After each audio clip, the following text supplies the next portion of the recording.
असं आहे की आम्ही 3 पक्ष एकत्रित आलो आहोत आणि विशेषतः राष्ट्रवादीसोबत यापूर्वी आम्ही अनेक वेळा आमची फाईट झालेली आहे. आम्ही अमोरासमोर लढलो आहोत.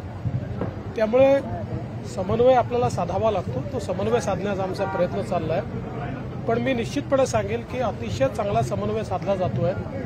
विशेषतः कार्यकर्ते नेते हे एकत्रितपणे काम करण्याच्या मानसिकतेत आलेले आहेत आणि खूप चांगला रिस्पॉन्स सगळ्यांचा मिळतोय. मला विश्वास आहे की आम्ही एकत्रितपणे निवडणूक लढू.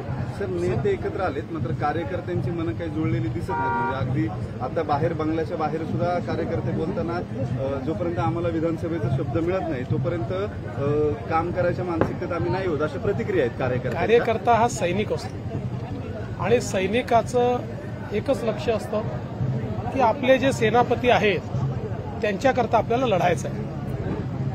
सेनापतींचं काम असतं की आपल्या सैनिकांना योग्य दिशा द्यायची.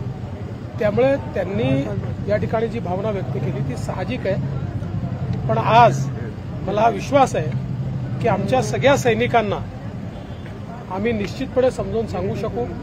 त्यांचे सेनापती देखील त्यांना योग्य प्रकारे सांगतील आणि सगळ्यांना न्याय मिळेल अशा प्रकारची व्यवस्था येत्या काळात आम्ही उभी करणार. सर, तुम्ही माने कुटुंबियांची भेट घेतली, त्या ठिकाणी बंगलदास बांधल देखील उपस्थित होते का? प्रवीण मानेंना तुमच्या पक्षात घेत आहे का? असं आहे की माने दादांशी माझे खूप जुने संबंध आहेत, वैयक्तिक संबंध आहेत.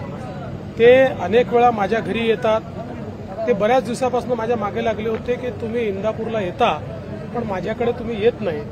त्यामुळे मी त्यांना कबूल केलं होतं की मी तुमच्याकडे चहा प्यायला येईन आणि म्हणून मी त्यांच्याकडे चहा प्यायला गेलो होतो आणि ते आमच्या सोबतच आहेत, आमचे जुने सहकारीच आहेत. सर्व दैनिकांमध्ये आज ऍडव्हर्टाईज आलेले आहेत की मित्रांनो भ्रष्टाचारीच्या विरोधात कारवाई करेल, एकाला जुमला पार्टी भरेल.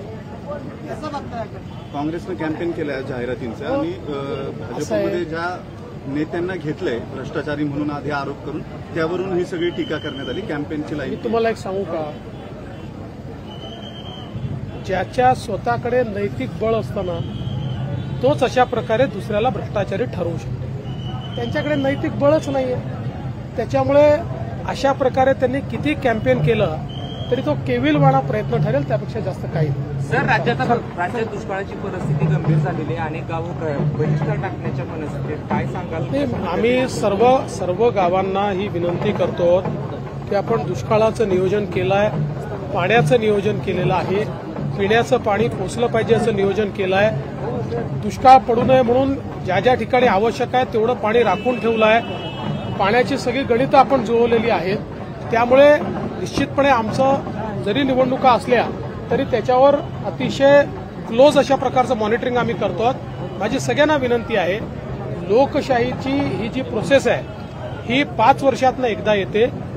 त्यामुळे लोकशाहीतली आपली संधी घालवणं हे चुकीचं ठरेल. निश्चितपणे सरकार दुष्काळाच्या संदर्भात ज्या काही उपाययोजना आहेत त्या करते आणि करणार आहे.